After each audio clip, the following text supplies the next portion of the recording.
Kadama TV. Kadama agamba omwami wa ku ofiisi amufuukidde ekizibu agamba nti ssente zonna z'akola alyandye yaziggyayo n'azirya ng'agamba nti Kadaama ono alina abantu be yafera nga tannaba kugenda Buwarabu.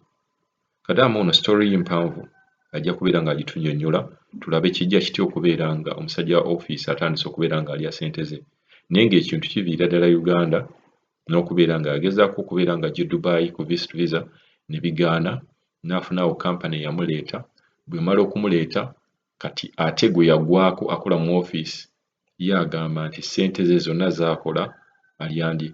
Asaba ku magezi engeri gy'asobola okubeeramu ng'akwasaganyamu ekintu kino kuba alaba nti akolera bwereere ate nga bamuteekako n'omusango gw'okubeera nti bo bagamba nti yafera abantu n'adduka e Uganda n'ajja mu nsi z'Abawarabu okutandika okubeera nga anyumya akaboozi ak'ekikulu n'abasajja abeere ng'afuna ssente. Kadaama ekintu ky'agamba nti si kituufu. Kadaama yabadde ansukumidde wano ekifaananyi kye sijja kukiteekayo sagala kiteekayo kaakati twagala tusooke tugoberere ensonga eno eri etya kuba kirabika mulimu ebintu ebitategeerekeka bulungi nga ye agamba baagala kwonoona linnya lye naye bwe binaaba byeyongedde mu maaso nga balemeddeko then tujja kubeera nga tusobola okuteekayo ebifaananyi bino mubeere nga mubiraba naye nga Kadaama asaba buyambi akoze atya okubeera ng'ava mu mbeera eno ey'okubeera nga buli bw'akola ssente ze omusajja wa ofiisi zonna azirya ng'agamba nti naye yafera abantu e Uganda.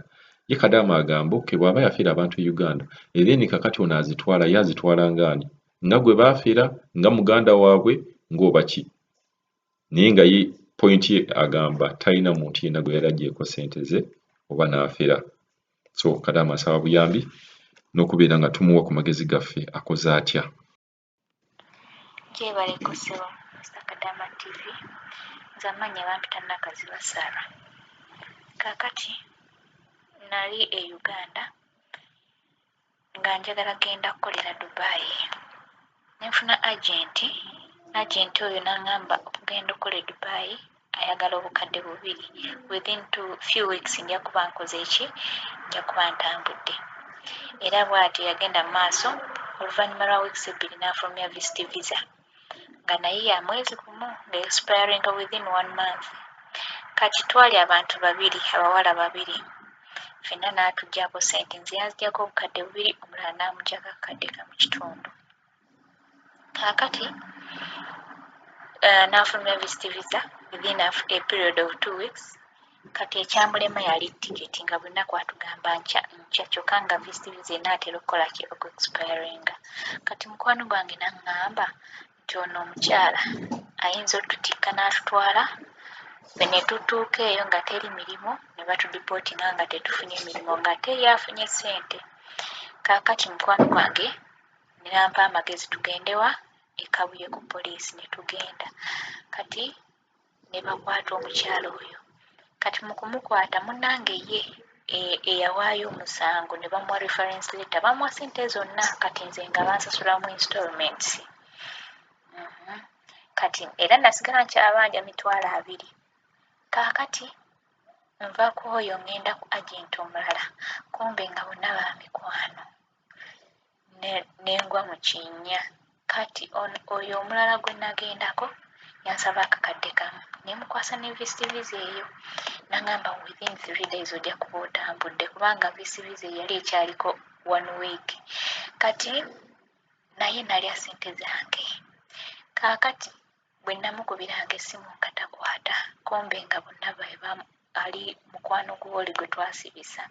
Kati nze nemusindikira message nemugamba wakiri nsuulira passport yange samweyo ŋŋambe ngisudde ku City Square nsobole okugenda okukola ki ogironda. Bw'atyo yagaana. Kaakati munnange nzija eno e Saudi Arabia kumbe bonna balina ki balina WhatsApp group ekampani yandeeta eno e Saudi Arabia nga bonna balina ki balina WhatsApp group ko nga yamala dda n'okwogera ne kampuni ya hamu yandeeta eno ngenda okujja eno nfuna ebizibu kuba ofiisi y'eno nagisinganamu omuvubuka oyo bamuyita Abdallah.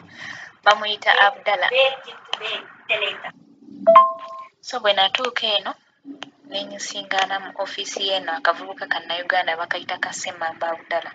Kavubuka ako kancunyizza nnyo. Kaakati omuvubuka oyo agamba mbu nze nina abantu be nafera, takomye ku ekyo, ansiiga nziro njereere, agamba abantu mbu nze najja eno kwekwanira basajja, ekitali kituufu. Agamba abantu mbu nze nafera abantu e Uganda, nina abantu be nabba e Uganda, okiraba. Kyokka bwe njogera nze nali e Uganda, nempita ne ku kisaawe kya airport, nayitawo ne Interpol, okiraba.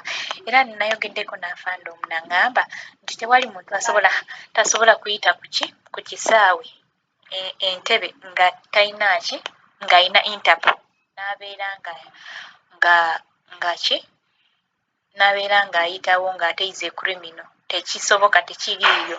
Kati ono ye ayongera kwogera ebyo kubanga ayagala nkole nga bw'atwala ssente zange, era n'olumu yatwalako ssente zange mwezi gw'omunaana, kale akakadde kamu $15,000 n'azisitula n'azitwala. Ayagala nze nkole bw'atwala ssente, mbu nze nafera abantu ki e Uganda. Ne ŋŋamba naye omusango bwe mba nga nagikolera Uganda, lwaki ate ye yavunaanyizibwako okutwala ssente zange? Banninde nkole bwe mba nina emisango gye nazza e Uganda, nsobole okukola ki? Okuddayo bankwatire ku kisaawe, bambulire emisango gye nazza, then ssente zange bakole ki? Bazitwale bwe mba nina be nakola, be nafera, ate bwe mba nina be nabba. Kuba nze omutima gwange sirina muntu gwe nsibangako, sirina muntu gwe nafera e Uganda. So byebyo munnaaye, byebyo. So mbadde nsaba ompe ku magezi go.